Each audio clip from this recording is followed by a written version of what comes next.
Hey guys, Pixar Prime 10 here, and I'm back with another Age of Extinction review, which makes me so very happy. I think this is one that I've been waiting for, and I think you guys have been waiting for a very long time. We have the Evasion mode, Optimus Prime. Ever since I saw this guy on display at I wasn't there, but in the pictures, ever since I saw him at Toy Fair 2014, I knew he was a figure that I absolutely needed to have, and my excitement was even boosted when we got that first Age of Extinction trailer. As you can see, we have the Transformers 4 logo down here. Now, like I've said, I love the packaging on these Transformers 4 toys. I think it looks great. It's simple, but it looks great. Now, I love it in general, but I don't necessarily like it for the movie toys. All the movies have had kind of dark, serious, more packaging, where the first one had the red lines in the background. Revenge of the Fallen had hieroglyphics and the sand and the orange. And Dark of the Moon had space and darkness and, I guess, voidness. This is more like popping at you. I could see this in the Generations line, which is what we're getting, but I'm not so sure how much I love it for the movie line. But as you can see, we have a badass picture of Optimus Prime right here on the front. Now, the color doesn't match the movie or this picture right here, but that is still an awesome picture. Continues on the side, and you can see he's got some, bullet shots, broken glass. He's really screwed up here, and he's not so much in this one, but we'll get to that more once we open the toy. You can see you have Transformers, the Age of Extinction logo right there. And one thing I'm confused about is there's a Decepticon logo in the movie logo, but we haven't seen, with the exception of, I guess, Lockdown and Galvatron, I don't think the Decepticons are in the fourth movie, which is weird. So we got Transformers, and then we got Transformers so they are considering this Generations. Voyager class, series M4, I guess that means movie 4, number 1. You can see we have a bio here, which is actually pretty cool. It says Optimus Prime and the Autobots are faced with, a new kind of war, blah, blah, blah. Optimus is... You can pause and read this. It's actually a really cool bio. You should probably give that a read. Up here, it says it transforms in 18 easy steps. You got an ion cannon, but I think we all know whose gun that is. You got Optimus Prime right there, and Grimlock, also available. I don't have him yet. He was not in the store. This is the only guy I could find, but that's alright. We got an awesome Autobot thing there. But, alright, I am super excited to get this guy out of his box, because it's Evasion mode Optimus Prime, and I really want him. So without any further ado, let's get him out of the box. Alright, guys, here we have Optimus, Evasion mode Optimus, I should say, out of his packaging and in his G1-inspired vehicle mode. Now, if you guys saw the Age of Extinction movie, you would know what's going on with this mode. I mean, I don't want to spoil anything, but basically we all know from trailers that this is not what Optimus looks like in his Evasion mode. He is dingy, he is old, he just is run down, and he's basically in disguise trying to hide from the humans, and he's not this bright and colorful. This was basically to please the G1 fans, but we know that there's another version of this toy coming out packaged with Voyager class Grimlock that's silver, and then this is going to be all rusted with the flames and such. But, if you haven't seen the movie, I'm not going to spoil anything, but, Mark Wahlberg's character finds him. We know from the trailer, so I'm not spoiling anything, that he, not buys him. Well, we know we did buy him, and then he, takes him back to his house and wants to, take him apart, sell him for parts, and then it goes from there, and we see what happens with Optimus in the movie. It was one of the best parts of the movie, in my opinion. It was awesome seeing just what was going on with Prime, and it was really cool. But, yeah, here we have him in his vehicle mode. I mean, it's G1 all the way. You can see we have the silver, you have the two windows, the overhead cab, the blue back here, the red. The only thing that's different is that the Autobot logos aren't up there, and people are even complaining about that. I mean, come on. This is what you wanted, so calm down. But, it's really, really a nice-looking figure. It does come with a weapon. It comes with this blaster, which we all know this isn't Prime's gun. So basically, you guys know the drill with this. This was included with this Optimus because it's a gun for another figure. At the end of the Dark of the Moon movie, you guys know that Optimus killed Megatron with his own gun. And then it's weird because he threw the gun on the what would you call that? The bridge that they were on, and you'd think he would just, okay, I'm done with the shotgun, killed Megatron. Or no, he didn't kill Megatron with the gun. He killed Megatron with his axe. He killed Sentinel Prime with this gun. So, we know that he maybe did keep this gun as his own shotgun, but we know this was really Megatron's gun.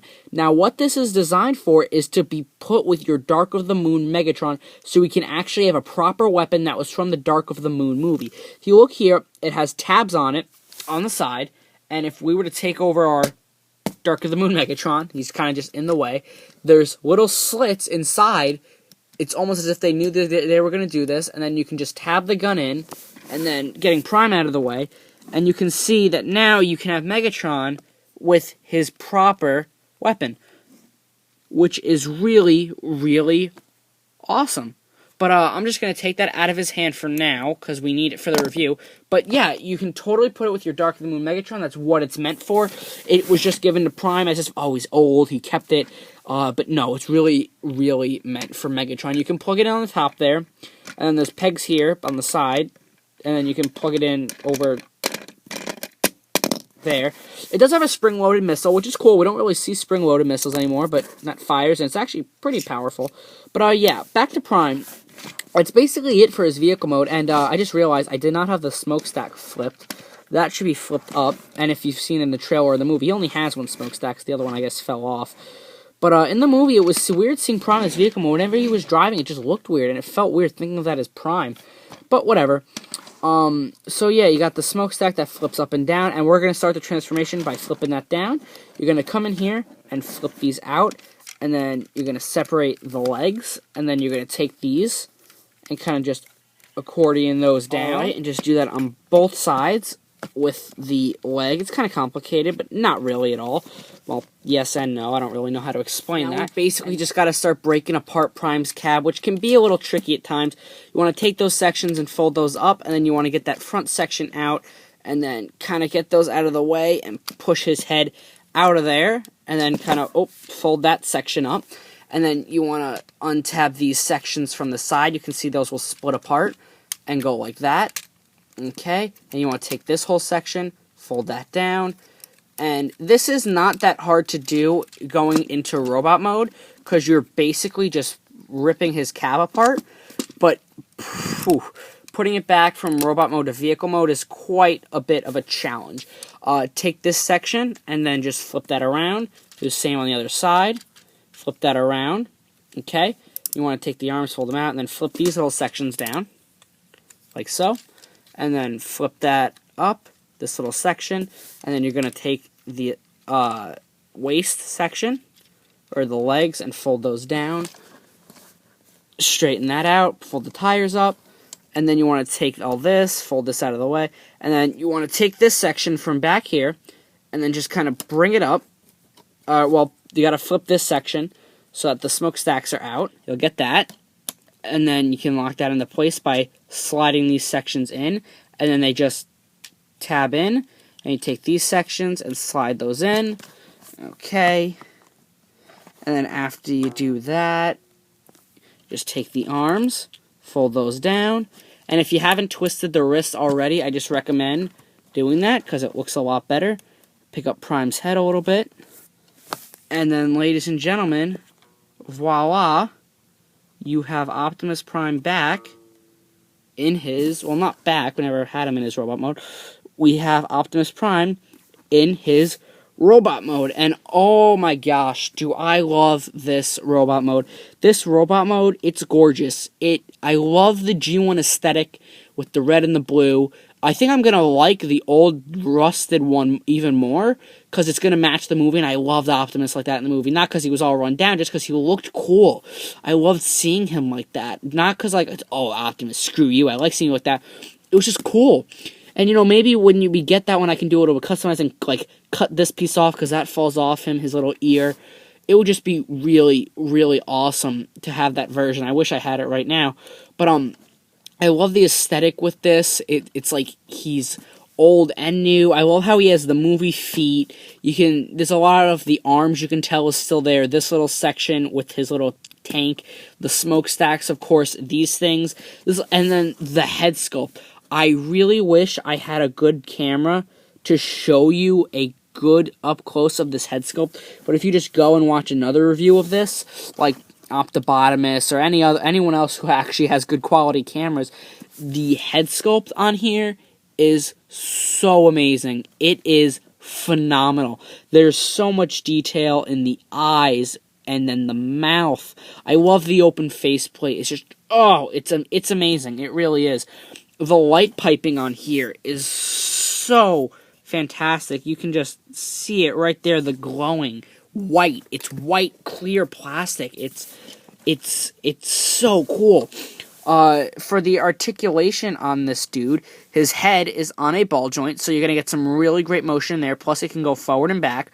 The shoulders are on ratchet joints when they go up and down, and then they swivel forward and back, so it's a universal joint. They swivel there, and then they bend at this part of the elbow, and then his wrist will swivel, but I'm not going to swivel them because they're extremely tight. His waist will swivel. He has a universal joint at his hips. He has a thigh cut, he has a bend at the knee, and then he also has this joint for the transformation, which can help out with some posing, and then the feet will swivel side to side.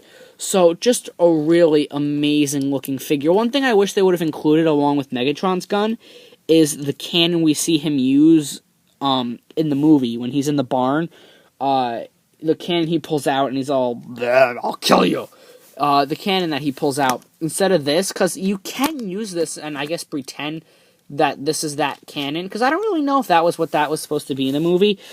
This looks fine from certain angles, but then there's, like, sometimes where, like, you look at it and you're like, oh, well, that's ugly. He's holding it by, like, the ammo round, and actually, I kind of find that funny. Whether or not the toy designers did this on purpose, but they probably didn't, but in the original G1 toy, Optimus didn't hold his gun at the handle. He held it at the ammo is where, like, the ammo clip would be. He held it right there. So I kind of feel like it's a G1 throwback along with this entire toy in its entirety. But, hey, I don't know. But, just a really fantastic toy that you can really get some great posing options with. Like, just looking up into the stars or just, like, really cool battle poses, which I've done before, but I'm not going to spend time doing right now. But I just really, really love the look of this figure. The back is a little odd, I'll give it that, but it still looks fine. I do like the blockiness of the arms and the chest. I think that is really, I love the chest section, how that all comes together and looks like it's pieced together, but really it's just these two panels, and if you can pretend you have a little matrix section. But this is really, really cool. I love these up on the hips. It's G1. It's G1 Prime in the movie universe, and I could not love it even more. For a bit of a size comparison, here is Evasion Optimus, and here is Dark of the Moon Megatron, the figure that is paired with this. This is a figure that I always did like, and I'm kind of disappointed to see that he's shorter than Prime, because he should be probably bigger. But I don't think it's that this Prime is too big. This is perfect size. I like how the Voyagers, they're not losing their scale. But one thing that does bother me, well, not bothers me, but this figure, it was always short to begin with. This was always a short figure to begin with. It's not that this is big, it's just that this was always small. So, getting that out of the way, for another size comparison, here we have High Octane. Still don't know why they give him that name, but here we have High Octane Bumblebee, and I love the way these two look together. Now, if you've seen the movie, you know that Optimus is never in this form with Bumblebee. When he first encounters and gets reunited with Bumblebee, he's in his new mode. He's in his new truck mode, new robot mode. But yeah, there you go. That's cool. Optimus, the two of these characters, no matter what series it is, these two characters paired together, it's always cool. So, getting Bumblebee out of there, I just really do love this robot mode. I mean, you got the little nub on the crotch and these little two sections there. That is just G1. Or not G1, I'm sorry, Movieverse. It's Movieverse, which makes me happy. For some reason, you got a little trailer hitch back there, I think. But that's on his feet. But, yeah, I think we're done with Prime and Robot mode, even though it is an absolutely outstanding robot mode. And just one that I cannot stop staring at because of how much I love it. But, to transform Prime back, it's a bit of a pain in the neck. But once you get it down, it should be a little bit easy. So what you want to do is you want to pull this Chex Mix? Pull that chest section out. Pull that down. Take that, flip that like that. And then take that, rotate that all the way down. Take this, flip that out. And then push the head back inside, because I think his chin kind of scrapes against this piece when you put it in. But take that, fold that in, like so. And then you're going to fold these tires down, and then things are going to start getting a little annoying. You got to fold this, and then fold that up against there, and then, I dread doing this part. Alright, so what you got to do is you got to fold that back out, and then you're going to rotate this back up, and then rotate that down. And then what you basically got to do is you have to... Oh, I hate doing this part. I really dread this every transformation. But it is an ingenious transformation, I do have to admit. I really do kind of like it. But, this has got to come up past this section. And then you just got to... Okay, we're going to skip that side. We're going to see if we can do it on this side. Okay. And this has got to... You gotta fold this up, and it's really kind of annoying. There's no real way that you're supposed to get it done, but you just gotta finagle and move stuff around until you can finally move that. So I had to do that off camera because I was having a little bit of trouble, but basically you just want to get that folded up without it getting caught on this piece until you can fold those in there. Now, there's no surefire way to do it where it's just going to go in. You just got to kind of mess around without scratching it until you think you're going to be able to pop into place. But next, you want to take this little section, and then you want to push this into here, and then tab that in, and then make sure everything is nice and tabbed together. And then take that, fold that down, and then you want to take these feet, fold those up, and then you just want to tab them together. And then basically make sure everything is kind of clipped together. And once everything is, you basically got Optimus back in his vehicle mode, just making sure everything is rolling all smoothly. And then where's his gun? We got his gun, or well, Megatron's gun, pegged it on the top, ready for battle. And alright guys, that's basically the review for Transformers Age of Extinction, Evasion Mode Optimus Prime. I really hope you guys enjoyed the review for this toy. Pick it up. It is absolutely awesome. I recommend it. If you want the movie-accurate version, wait and don't get this. But if you're a G1 diehard fan like I am, go ahead and pick this guy up. His robot mode is awesome, and his vehicle mode is totally cool, being G1 based. So alright guys, pick up this toy. Thanks for watching the review, and have a great day.